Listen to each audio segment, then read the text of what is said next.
Et bienvenue dans cette nouvelle vidéo, j'espère que tu vas bien et on se retrouve aujourd'hui devant l'ordinateur pour un petit tutoriel Illustrator. Aujourd'hui on va parler du dégradé de forme qui est un outil je trouve plutôt sympa, on peut faire de belles choses avec et on se retrouve directement sur Illustrator, c'est parti. Tu ouvres ton plan de travail, donc là pour moi j'ai mis du A4, hein. On va pas chercher midi à 13h. 14h. L'outil dégradé de forme, on le retrouve ici. C'est cette icône. Quand je fais double-clic, on a cette petite fenêtre qui apparaît. Les choses qu'on peut faire avec le dégradé de forme, c'est les couleurs, les formes, les textes. Là, on va faire un dégradé de forme avec les couleurs et on va faire des formes avec. Je vais vous montrer. Imaginons qu'on veut mélanger entre un carré et un rond. Ça, c'est dur à faire de tête. Et bah, on va utiliser le dégradé de forme. Avec l'outil M, je fais un carré. Hop, j'ai mon carré. Avec l'outil L, je fais un rond. J'ai mon rond. Je ne vois absolument rien que le micro. Si je fais des touches un peu au hasard, c'est pas ma faute. Je sélectionne mes deux formes. Au lieu d'appuyer directement dessus, on va faire le raccourci clavier. On va faire la touche W. Très important les raccourcis clavier, ça va te faire gagner beaucoup de temps. Je clique sur ma première forme et je clique sur ma deuxième forme. Et là, j'ai une sorte de truc chelou. Moi, je vais l'agrandir. Je double-clique sur cette forme. Je l'étends et je peux créer autant de formes que je veux. Imaginons que je veux mettre juste une seule forme. Pas deux, pas trois, une. Je sélectionne mon objet et dans pas, je mets étape. Là, on voit qu'il y en a 3. 1, 2, 3. Là, je vais en mettre qu'une seule. Je mets 1 et là, on a une seule forme. Elle est là et c'est entre un carré et un rond. Imaginons que je veux récupérer cette forme. Là, je peux pas la prendre. Je fais objet, décomposer. Là, je fais OK. Et là, je peux récupérer ma forme en décomposant l'objet. Je fais double-clic et dissocier. Et là, je peux récupérer toutes mes formes qui sont faites. Astuce suivante.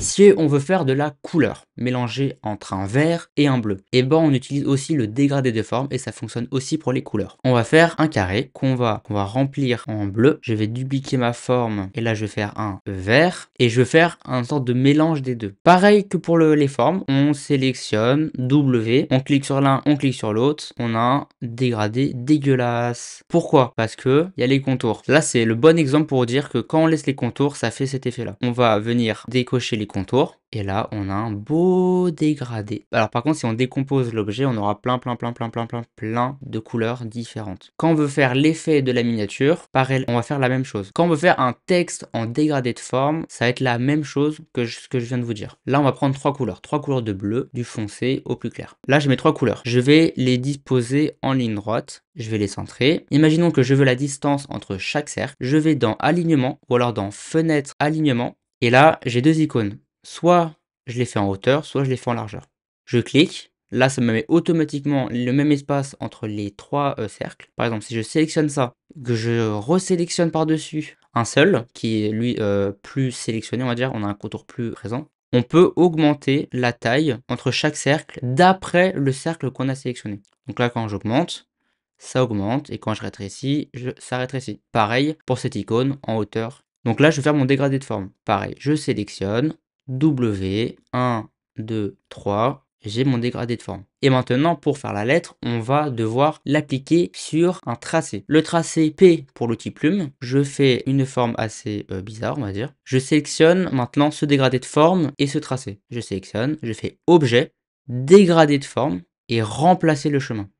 Et là maintenant, tout ça, c'est maintenant sur la courbe de Bézier que je viens de faire. Si je veux modifier la couleur de ce rond, je double-clique dessus, je sélectionne, je vais dans mes couleurs et je change la couleur. Ce qui fait que maintenant, cette couleur a été modifiée et ça influe sur toute la forme. Maintenant, je veux faire le Hello de Apple. Comment on va faire? Bah, c'est très simple, on va faire la même chose. Donc là, on se retrouve avec le Hello fait un peu à l'arrache, je vous cache pas, et notre dégradé de forme. Donc là, le rond est vachement épais. Imaginez comme si on prenait le brush et on allait dessiner à la main comme ça. Et bah là, c'est bien trop épais. Donc on va réduire la forme. On peut aussi par la suite la réduire directement une fois qu'on a fait le dégradé de forme sur la courbe. Je sélectionne, donc là j'ai tout le L, et là on a le O, Hello. Hop, on sélectionne les deux, pareil, objet, dégradé de forme, remplacer le chemin. Et là, ça nous remplace automatiquement le dégradé de forme par le tracé. Quand on a des petits ronds, moi ce que je fais, c'est que je sélectionne, je vais dans les paramètres du dégradé de forme, et je mets 100, 200, ou en tout cas un nombre élevé. Là, je vais mettre 200, comme ça on est sûr. Hop. Et là, on a quelque chose de beaucoup plus smooth, beaucoup plus dégradé, on a moins de petits ronds. Pareil pour le haut. Là, le haut, imaginons que je veux changer de couleur. Je refais pareil des petits ronds. On va prendre un vert, on va prendre un violet. On fait notre dégradé de forme. Et je sélectionne mon dégradé de forme, ma courbe, objet, dégradé de forme, remplacer le chemin. Comme vous voyez, c'est beaucoup trop épais. Je veux le réduire. Je sélectionne mon haut. Je sélectionne le rond et j'ai juste à réduire ou à grossir comme on veut pour ajuster la taille. Et là, on a la taille souhaitée. On a un magnifique hello. Le tutoriel est terminé. J'espère que ça t'a plu. J'espère que tu as pu comprendre. N'hésite pas à mettre en commentaire les choses que tu aimerais savoir davantage ou les choses que tu n'as pas bien compris. Je serai là, bien sûr, pour t'aider et pour répondre à tes questions. Et ben, la vidéo est terminée. J'espère que ça t'a plu. On se retrouve bien évidemment dans une prochaine vidéo. Allez, salut!